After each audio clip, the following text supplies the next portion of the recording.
Conversations with Azu Ishiekwene. Hello and welcome to another episode of Conversations with Azu.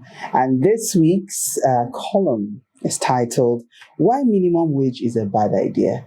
I have with me the man who writes up a storm. Azu, good afternoon. What an introduction. It's nice to be here.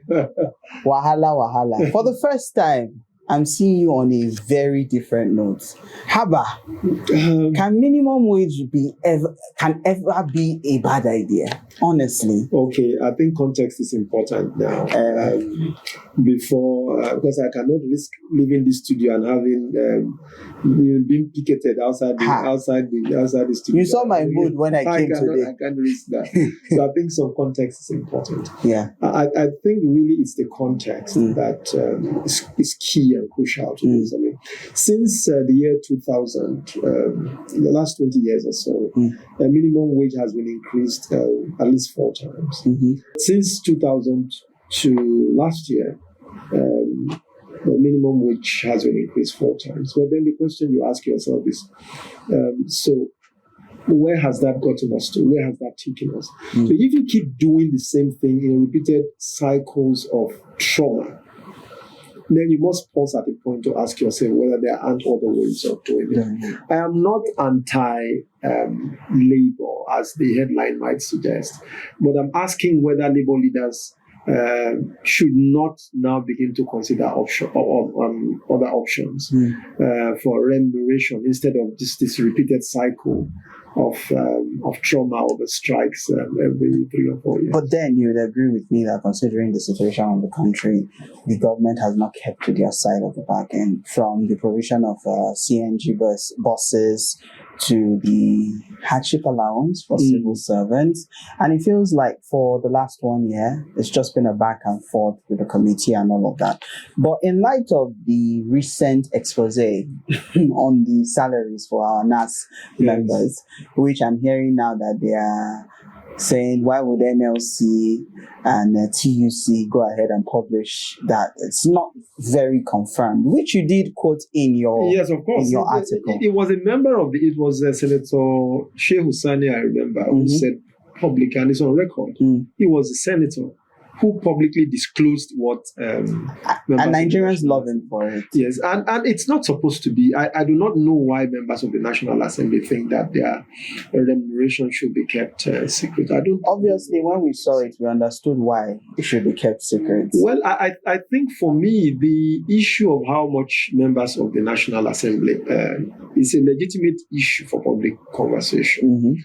But I think we must avoid the situation where if you see 2 wrongs to make a right, then you add a third.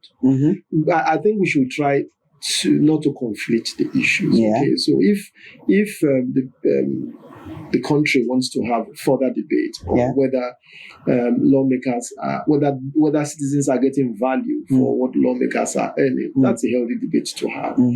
But I do not think that it helps, because it's not just lawmakers. I mean, if you look at other arms of government as well, there's such waste in government.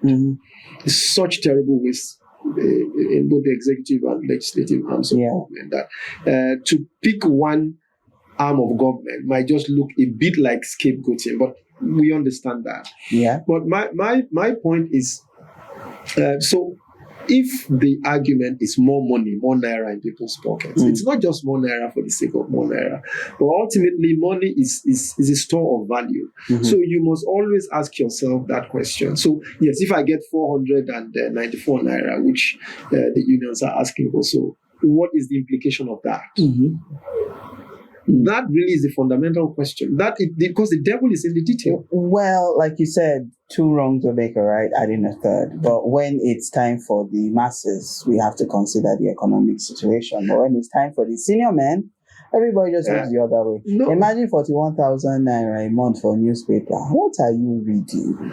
Well, you see, the argument, and I think it's a trope, isn't it? That each time people say, oh, we are doing this for the masses. Well, I don't know. How do you begin to define? I'm the masses. I don't have a house in Okay, Asoko. I think I need to take my glasses off. The masses. But then if there's something that I can agree with you with is the essence of a minimum wage is like the base wage. If it's 400,000 plus, it means my gate man will be earning that amount. My nanny will be earning that amount. My housekeeper will be earning that amount. And I understand the economic implication.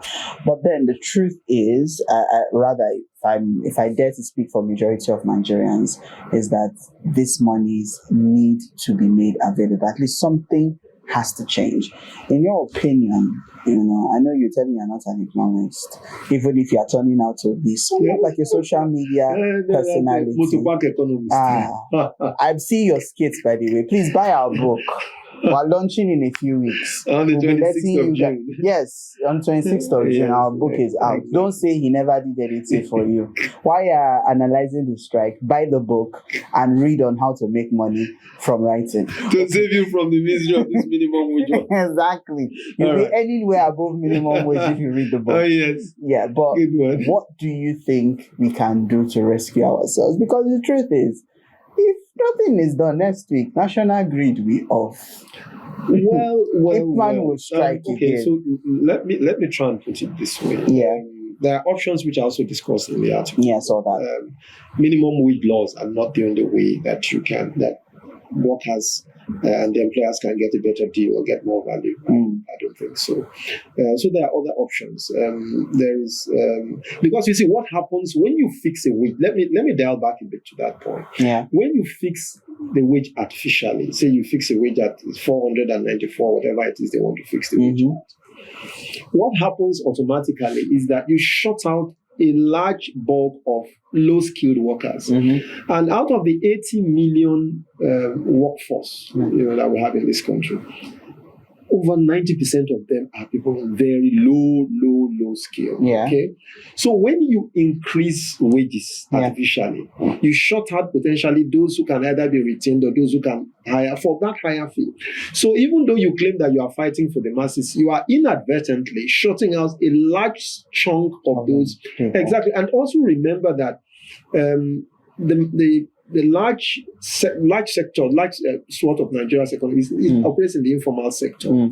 So we're just talking about a tiny group of people who are white-collar workers setting the pace for the rest of society, which will have consequences beyond which we can all deal with. Yeah. So that is the point. Once you raise the wage up to a certain level, even those people who, because when the minimum wage law is passed or is amended, once you are employing 50 workers or more, you are obliged by law to pay that. Yeah. All right. So my point is that once you raise wages to an artificially high level, you create the risk of excluding a large chunk of workers who labor say that they are fighting for, which is a problem. Because once you also do that, employers will begin to prioritize experience and skill, which you also put younger workers again at a disadvantage. I think you should be in the proposal committee. No, I don't know what they're doing. They're good for them. So, but my point is that there are other options, which was the point which you asked me. Also, what are the other options? I think there are other options, and options could include finding. So most workplaces were built at a time using this brick and mortar philosophy. So everybody has to go to work, big offices, big generators, But with the aid of technology, people can have flexible work times and work more remotely. Because the bulk of where we spend our money will be on food and on transportation and on energy. So if there are things that people can work around those major expense items, costs can be reduced and wages can then be moderated. Or you can do like what is done in Ghana, wages and salaries can be indexed to cost of living. So it goes up and it just follows that cost of living index as well. So you do not have to have every 3 or 4 years repeated cycles of negotiations that are observed only in the breach. So my point is that there are options for I'm aware that the government has provided such options in terms of CMG buses, the hardship allowance. But the question is, those solutions, are they feasible? If you check the price of conversion from petrol to CNG, that had to stop? Yes, you see, I think part of what we are dealing with here also is the unintended consequences or the unforeseen consequences of the abrupt removal of. And we just so they just all of that, we're still paying subsidy. All of that. Yeah, we are still paying subsidy because we have refused to face reality. The government is caught between. I think the government is caught between the rock and the hard place. After removing subsidy, the normal thing that should happen when you have done that, for example, is to allow the prices to fluctuate naturally at the pump. But the public outcry would not even allow the government to bear that. So it is going back to so it's because the government is scared that the consequences of sticking or following it through, Nigerians are not ready to bear that consequence. Do you understand? So that's why we are where we are at.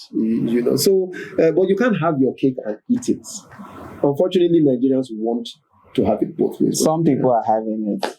Well, some people are eating it. Some people are baking it. But then it's an ongoing conversation. Absolutely. Read the article, loved it. My first reaction was like, "Hey, what did you say?" Yes, I had to read it like 4 times. Yes, I still don't agree. And I had to take my position straight from the beginning. So there is no question about what I get it. And you said you might lose a couple of readers. I don't think you will, because for the first time I saw a different side of you. Oh, wow. I'm seeing different sides of you. And including in the promotion of my book, that's also showing you some different sides of me. Yes, and I'm liking it. But you see on this conversation of minimum wage, I know join you for this one.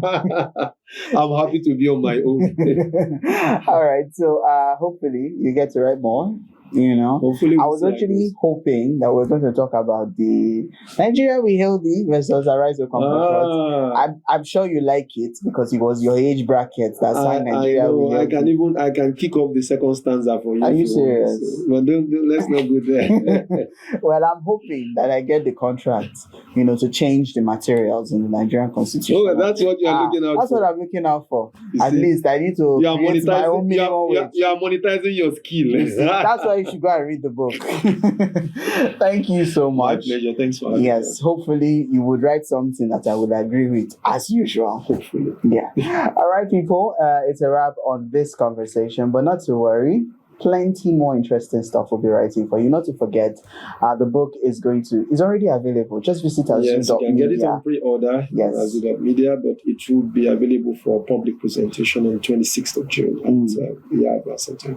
Okay, make sure you do RSVP. Don't just come. Anyhow, call us and tell us. You have to buy the book to come in there. That's me just joking. Thank you so much to everyone who's listened and watched. And of course, we'll be here pretty soon. Bye for now. Conversations with Azu Ishiekwene.